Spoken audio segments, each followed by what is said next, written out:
Hello everyone, this is John Conneely.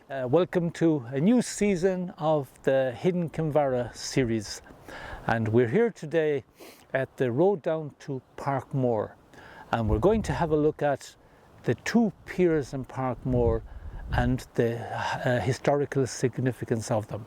So bear with me and join me as we go towards Parkmore.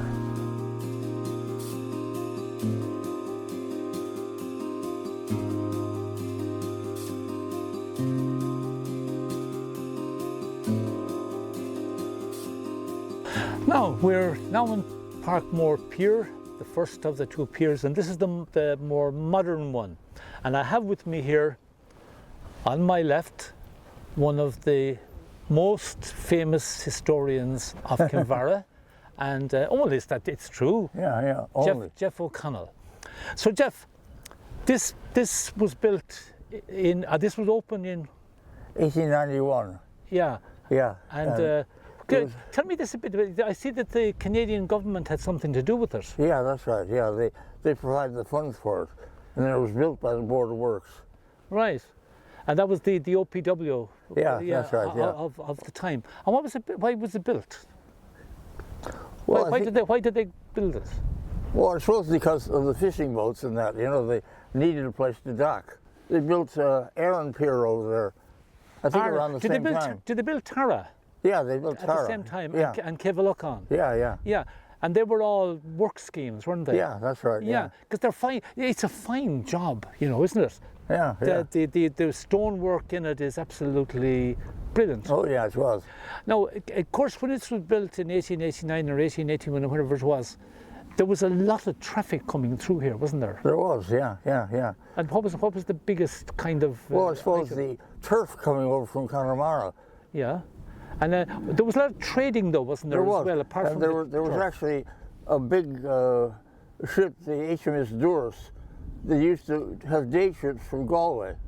Oh, right. Yeah. And that one, of course, used to have anchor out here sometimes because it couldn't get into Kinvara Quay. Yeah. Was that the one that brought over the crowd from Galway in 1878? It was, to celebrate the opening of the convent. That's right, it was. And they had the band, was it the St. Patrick's band coming out? That's right. Place. Okay. I'm very fortunate as well to have with me here today another man who lives in part of the year every year and has done for 40-something years in Parkmore, and he comes from the UK. You're very welcome to Thank you very much. The programme, Chris. Now, you have a great interest in this part of the world. Just give me a general reason why that's the case. Well, there's lots of reasons. One of them is, the Celtic twilight. Lady Gregory thinking up the Abbey Theatre just around the corner at the what was the Oige and is now a private house. So You've got sort of literary connections. Right. Lots of folk tales collected here by Lady Gregory. Right. Rather tall tales, I think. That I think people had a couple of drinks and they got a bit taller as time went on. But she collected them. Folk tales of the west of Ireland. So you've got the literary connection, but you've also got, as we'll be talking about, I think a political connection. That's with, right. Now we leave the that 1848 revolution. We leave them in suspense. So you've got the literature and you've got the sort of liberation movement in Ireland. So it's a kind of sacred turf around here in the west. Right. It's also a very, very beautiful place. It is, isn't it? If you allow for the weather. Everybody says that about it, though. Yeah. But I was saying there to Jeff that as we look out there today now, what you've got, you've got a lot of yachts and things like that. You've got the hooker, but back in when this place was opened in the 1880s, there was a lot of traffic. There was. Here. There's turf, there's grain, there's livestock, donkeys being taken from place to place. Yeah. So this would have been quite a hive of activity, I think, this bay. I've seen old photos in a book that Jeff actually wrote of Kinvara Harbour. It's quite crowded, actually. There's a fishing fleet, there's turf transportation, there's trading boats, there's a pleasure boat, all sorts of things. So it was really quite a hive of activity in those days. Absolutely. So, it was, I always think that that there's kind of a mistake sometimes that Kinvara was exclusively a kind of fishing place. No, it was I think it was a sort of triangulation, wasn't it, Jeff? You've got Connemara, Kinvara, Connemara and Galway, Kinvara, the Aran Islands. And there's a kind of triangulation going on. You pick up things in each place, move to the next, and swap them for other things. I think there was a lot of that going on. Yeah. So the grain used to be taken over to the Perth distillery. For a lot of stuff for the Perth distillery in Galway. That's right. That's Lady Gregory, of course, was a Perth. That's right, she was. And this was known, wasn't it, Jeff, as Bush Harbour? Yeah, that's right. We call it Parkmore Pier today, but in the 19th century they'd have known it in the Irish as Bush Harbour. I can't pronounce it in the Irish, unfortunately. What was here before this pier? Does anybody know what They say there was a landing stage. Right. Okay. There was something. Maybe the ordinary boats will be pulled up on the beach or something. Because it's quite secluded. You come round the point from the wild Atlantic, that's right, and here you are in the harbour. So it's quite a secluded place, and you could drag boats up the shore and so on. Maybe a vestigial pier, a few stones and everything. A bit like the Claddagh in Kinvara. Or the Claddagh in Galway, I suppose. Bush Harbour. Bush Harbour. It was called Bush Harbour because there was a bush that stood up by Heinz's there. All right. And it was so large that it was on the navigational maps as a sighting point. That's interesting. I didn't know that. Yeah. The harbour of the bush, But did the French make an effort at one time to use this place here as a possible, or to come into this place here as a possible landing spot for an invasion? Well, in the 18th century, when the war was going on, there was an attempt, not an attempt, but a plan to land in Kinvara, French troops, and march on Galway. Was that the time of Napoleon? Yeah. Right. Yeah. But they chose Bantry instead, so they went further. Maybe it was easier to get into Bantry Harbour or something. I don't know. Okay. Or maybe there were more supporters in County Cork than there were here. I don't know. The idea was that, and I found this at UCG, is a report by Colonel Rawlinson, who was in charge of the military in Galway at the time, to provide troops on the other side around Gort there. In case the French landed, they'd come up from Gort and they chased them away. And the French plan was they would land and they would march along the coast up to Galway. And but never came to anything. That's interesting. You could tell the paranoia of the time by the number of Martello towers. That's right. Dotted around the coast. They expected something to happen. Oh, absolutely. Yeah. And plus, they were very scared of the French landing. They didn't know what would happen. It's a very exposed flank here. I mean, it's a huge swathe of coastline with lots of little harbours and inlets. I mean, they must have felt this was a very exposed flank. But when it was built, this pier was built. It was mainly built, though, wasn't it, as a job. Providing jobs for people. Partly it was a works thing, a post-famine, but partly also to try and encourage the fisheries. There was this feeling that they were rather undeveloped. There's this wonderful sort of plentiful harvest of the sea all around here, but it wasn't being developed sufficiently. So maybe if you built lots of piers, it would encourage the fisheries industry, which to some extent worked for a time. Yeah, it did. When was was it the 100th anniversary of the opening of this that we had the Canadian ambassador here? No, it was more recent than that. It wasn't 1981. It was about 7 or 8 years ago, wasn't it?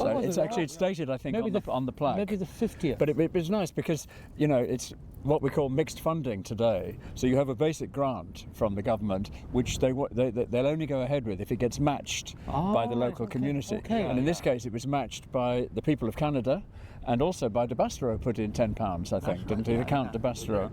So it was sort of local input as well as Canadian input. Did anybody know what it cost? What was the cost? No, I know. Because I'm sure I'm sure it's someplace. It is, but I'm sure it wasn't that much, in terms of now. If people got it now, they said there wasn't that much to it.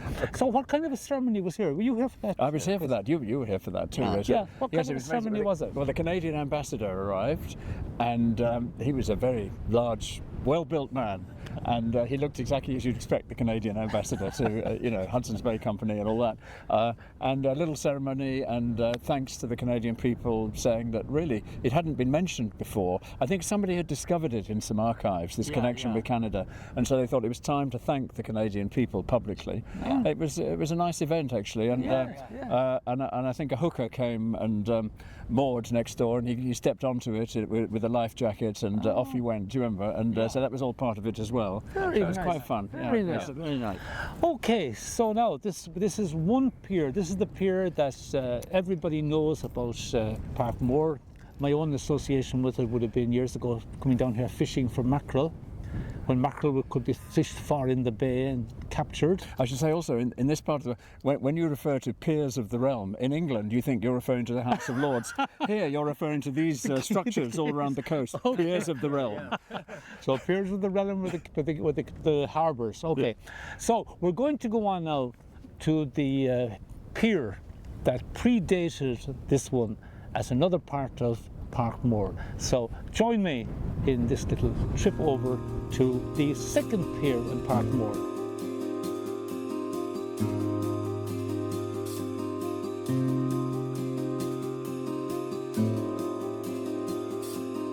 Now we're down here at the old pier in Parkmore, and I'm sure that very many people in Kinvara don't even know that it exists.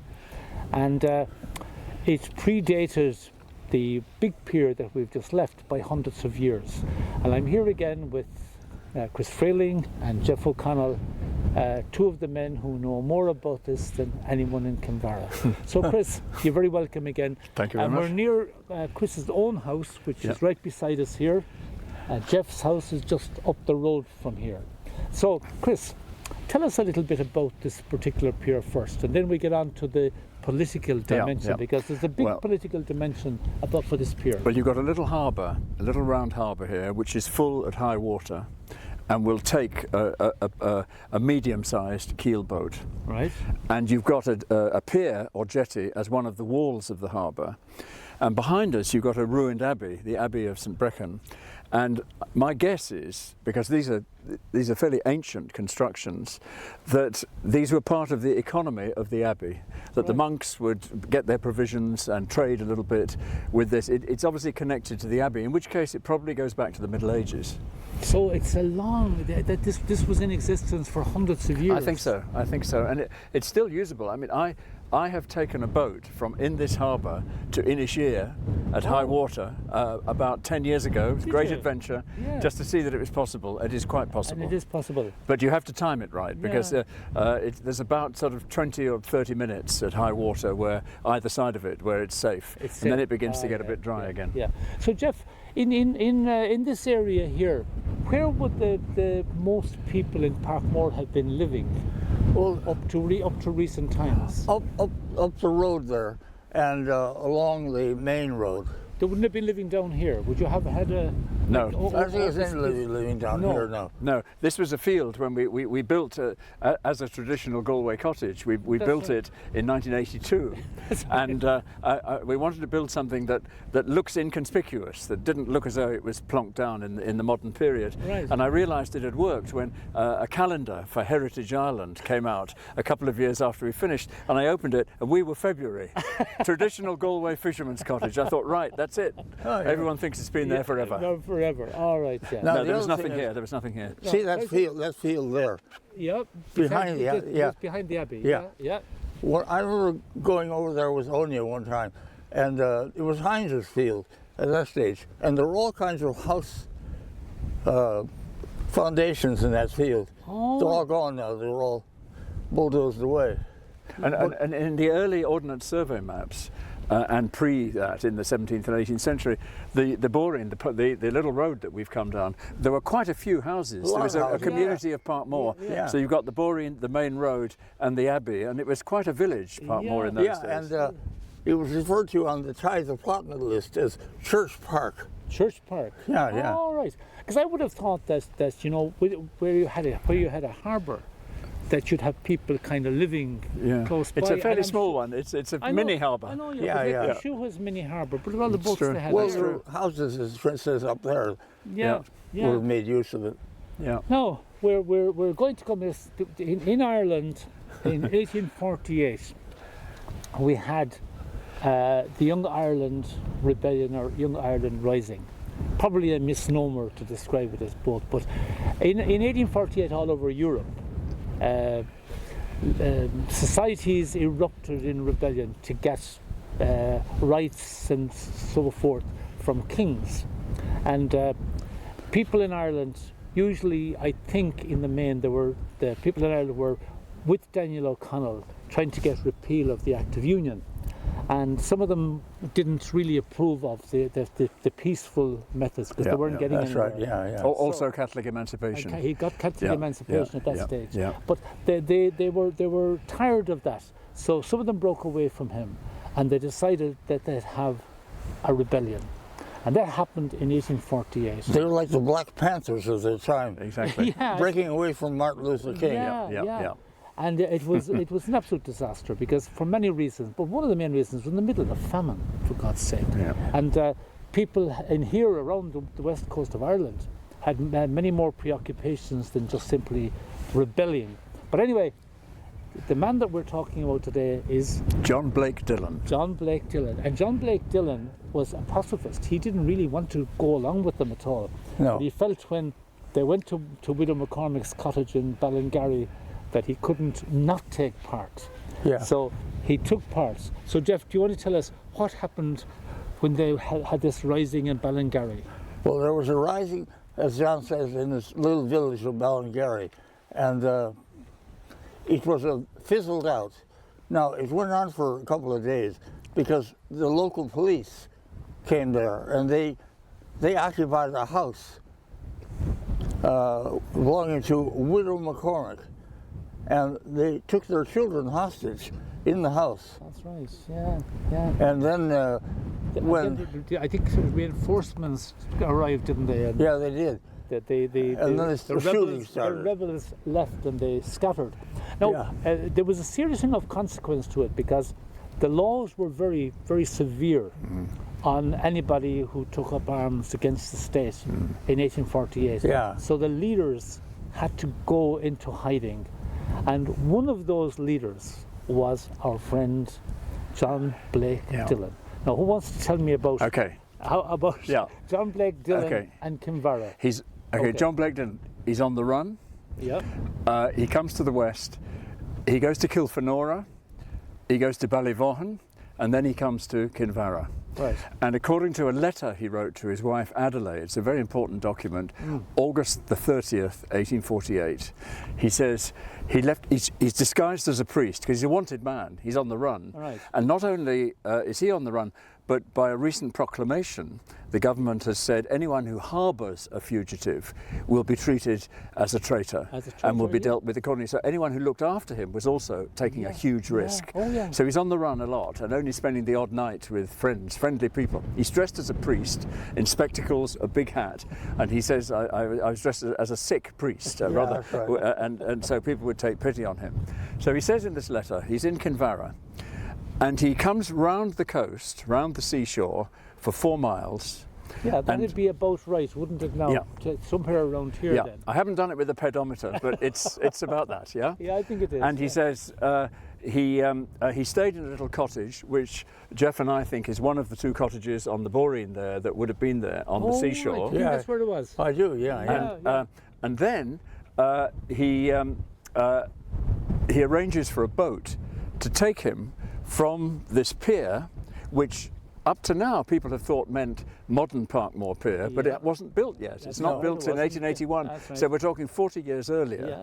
So from this pier he takes a boat to take him to Inisheer, and he starts off first thing in the morning and reaches Inisheer about 2 or 3 in the afternoon, presumably a currach. Was that John Holland? No, local lore would suggest that that a currach or something took him out of here, out to Holland's boat, the hooker, and he was the harbour master in Kinvara. Now this is what I heard growing up. Right. And that isn't mentioned in the letter to Adelaide. No.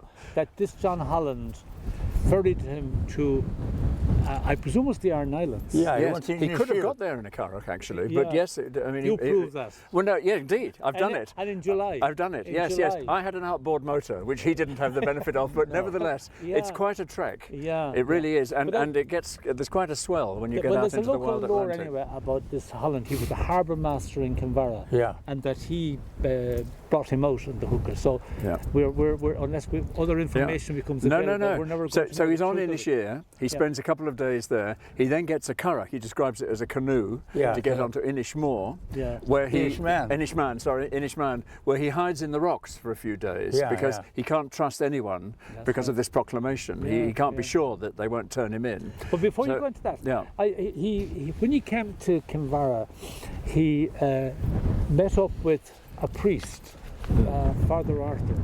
And Father Arthur was the parish priest in Kinvara. Now he succeeded a Father Ford who died during the famine. That's right. That's the the tablet that's in St. Coleman's Church, like beside where we kneel there on Sundays. Indeed.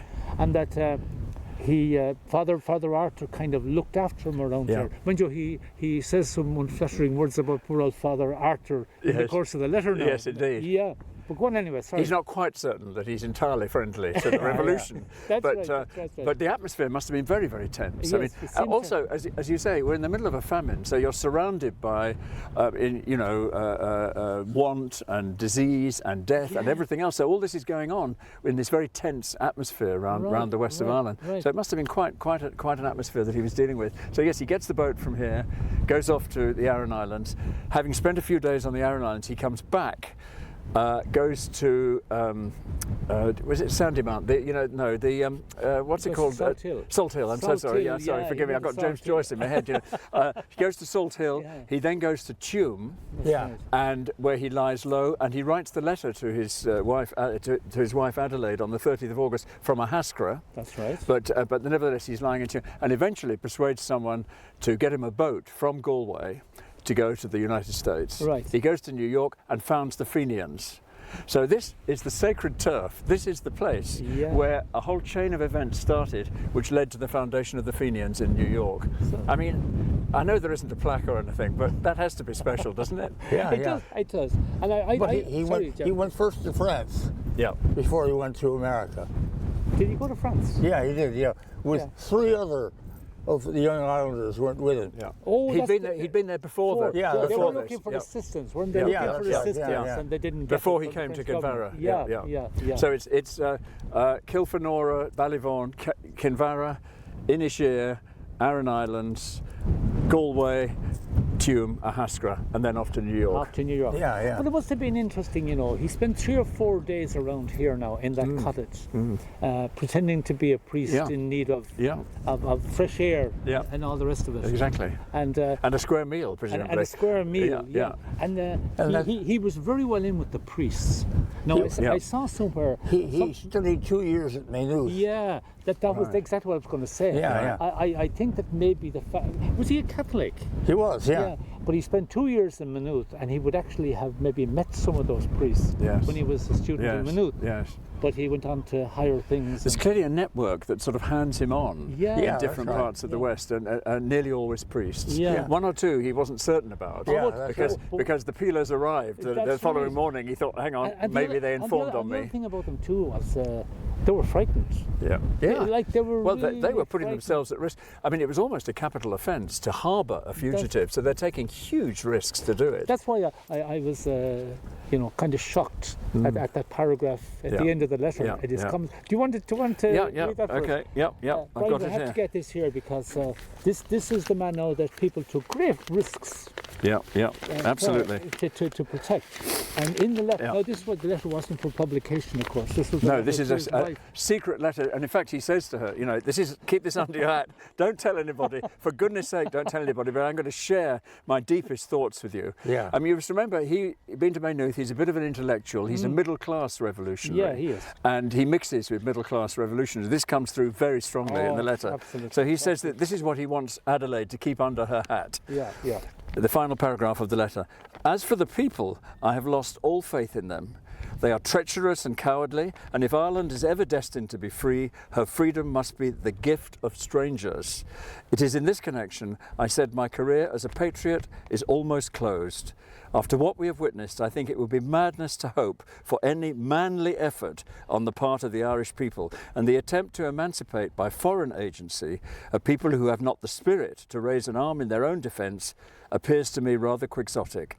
All these are secret thoughts, Adelaide, but no thought of mine is a secret from you. Well, now the whole world knows about this. No, I mean, this middle-class intellectual, and it's the great paradox of middle-class intellectuals who run revolutions. That's right, like the Bolsheviks, you know, do you set up a small cadre of intellectuals who are the kind of avant-garde and wait for the people to catch up, or what do you do? But this is a very patronising and rather sick-making, considering you're in the middle of a famine. A famine? Yeah. I was shocked at that.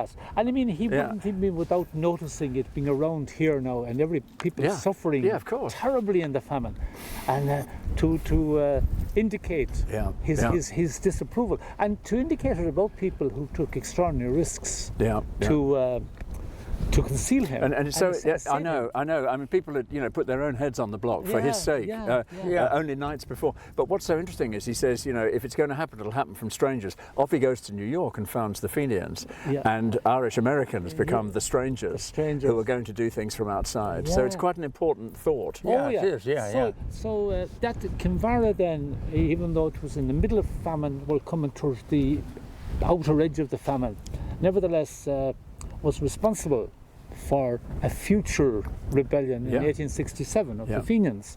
So we have our little bit of history here. We do. And in fact, the other Parkmore Pier, 1881, was another famine in the early 1880s. And so the story we're talking about is on the back of the 1848 famine, but another famine in 1881 is part of the context in which Parkmore Pier, the one today, was built. That's right. So both have famine connections. That's right. Like the west of Ireland, was very poor. Now, if we looked up there and we could see around the headland, we'd see the famine hospital. Yes, in Kinvara. Indeed. That's right. And the numbers of people who died on it and who were nobody ever counted them or named them or anything. The famine. There's a famine plaque, isn't there, in the graveyard over there? Foy's, Foy's, to it's kind of a ditch. Where they were buried. That's right. To commemorate them. So, and by the end of the famine, what did they say? They said about 1.5 million people maybe have emigrated. 1 million people died. So the population of the country really declined. On the back of laissez-faire economics, basically, wasn't it? And it's all very well for these intellectuals to say, why aren't they all terribly excited about ideas? Why aren't they interested in revolution? Well, they had rather other things on their mind. They sure had. Because I mean, Dillon himself, his father was a steward for Lord Leitrim. That's right. And he was related to them. He was, So he was from the gentry. He was, And he didn't have to worry about where the next... And the same with William Smith O'Brien and all of them. I mean, they were from a certain social class and an intellectual class. Absolutely. They all would have been a Trinity, I'd say. Not that I'm going to knock Trinity, but that's where they would have gone to college. I'm sure Wolfe Tone was like that as well. No, exactly. The gentry. So I mean, it was. That's why I was shocked when I read that thing in the letter there. That he was so. What would you call them? What word am I looking for? Patronising. Patronising. Isn't it really to the people around him? So now this is we've seen the two piers. I hope that you get an idea of the pier. This pier here, which is possibly medieval, 500 or 600 years old or more. St Brecken's behind us. Yes. So in Malta. Would you like to come in for a cup of tea? Well, if you have. Come in, of course. Come in.